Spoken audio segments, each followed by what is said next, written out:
There is no question about that, and there is no doubt that before we do anything physically, before we act physically, this action precedes some kind of thought, some kind of desire.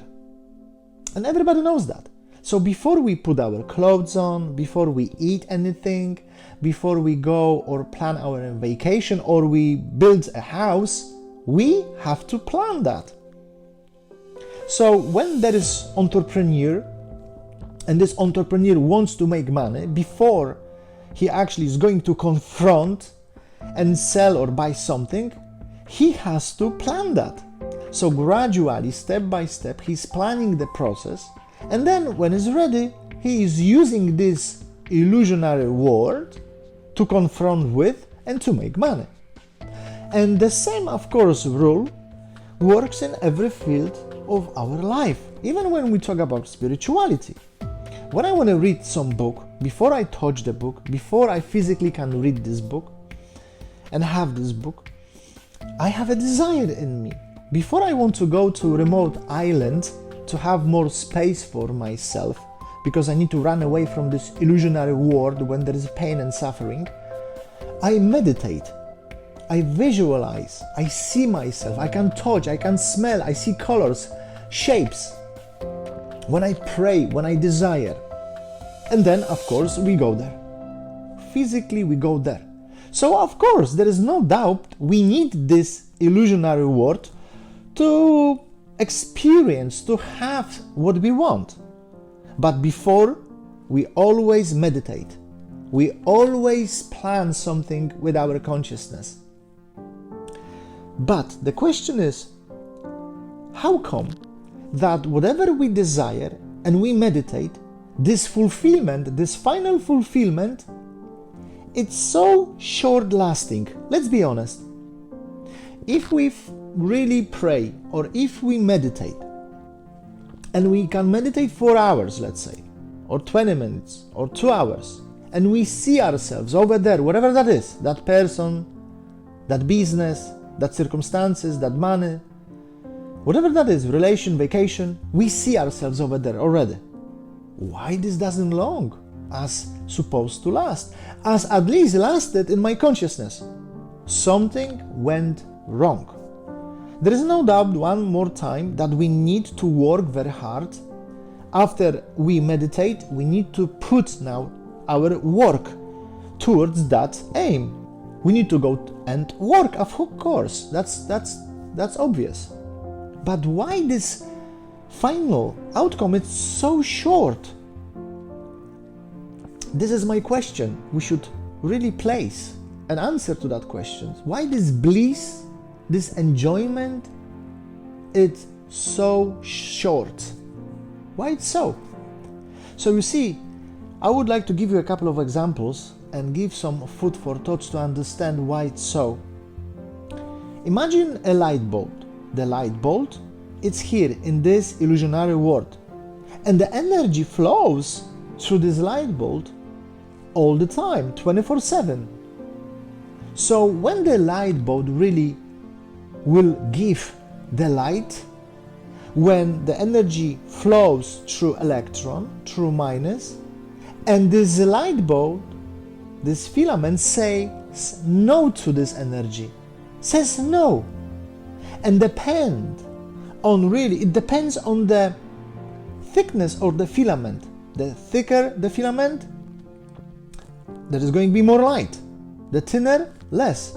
So the filament is the desire the light bulb has with regards to this flow of energy, because the flow of energy is still the same, on the same level.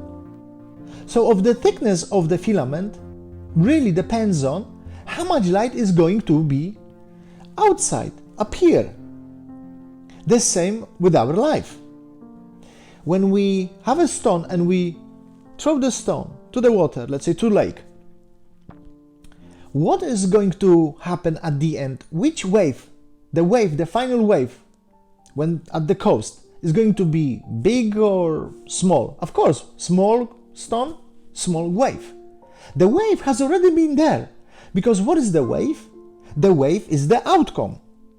right? The wave is the outcome of whatever we want to have. So if we plan, for example, our vacation or our business, the wave is the outcome of our meditation.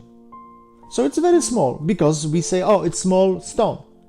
But if we drop a rock, for example, the wave will be bigger. And if we even increase the speed of the stone, which goes into the water, then the wave is going to be even bigger, right?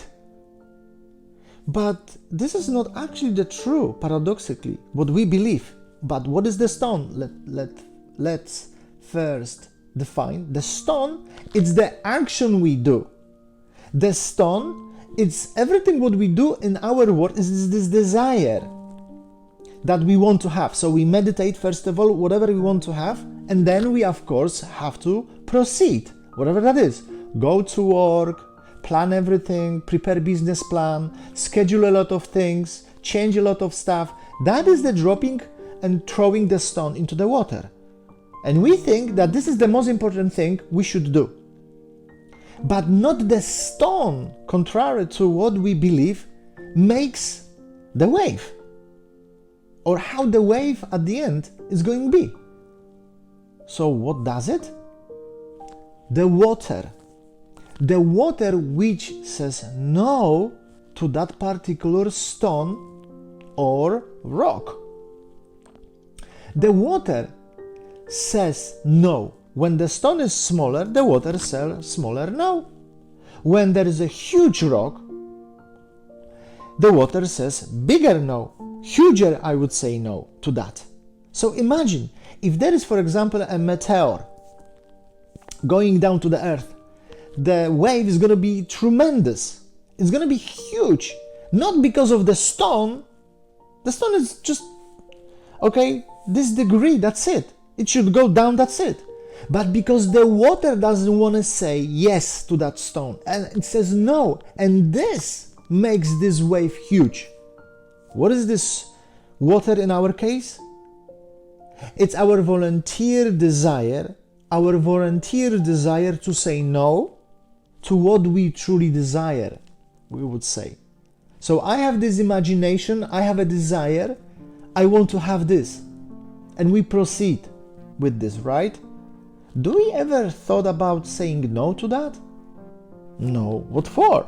All what we need to do is just to imagine on the level of consciousness, subconsciousness, superconsciousness, whatever that is, to have what I want from the universe. Please provide me that. Of course, I need to do certain things in life. But do I say no to that? That's paradoxical, right? But that's how it works. Therefore, we may have whatever we want to have, but the wave is small. The wave is not large. That is the problem. So the more we want to say voluntarily no to our desires, the bigger wave is going to be. This is the way how it works. This is the way how we can increase the bliss and enjoyment of that particular desire. This is the way we can actually create free will. And there is one more example I would like to share with you. There are children, and we know when there are children are small, they have better connection with this kind of universe. They see more, they sense more, their intuition is better. And it's interesting because when we get older and we have more experience, we should be wiser and our connection should be bigger, but it's not. It's the opposite. So when we look at the child and we say, oh, this child has this connection with this intelligent energy, this potential is so huge, why this potential is not fulfilled right away? Why this child, this way or another, has to go through this world and life and pain and suffering and experience all of this? Why? Why cannot this fulfillment be there? You see, because this child's work is to say no on the way to all of the desires, so the potential can manifest. This is the why we need this illusionary world. And we have been misguided many times by our ego that we need this world to whatever we want to have or whatever we want to run away from, instead of looking at this world as a vehicle to create free will and to generate as huge as possible the wave. So the bliss and the enjoyment I have been talking about in the previous, the video number 1 and 2, can be increased. And this is what I like to wish you and everybody. And as always, as once a week, I would like to invite you to the website of Modern Restrictionalistic Center, when you will find more information, more materials. And also I would like to thank you for all donations that are so important to upkeep the knowledge and to broadcast the knowledge, to dispatch the knowledge and to share with that knowledge with other people. Thank you very much, and see you in the next video presentation.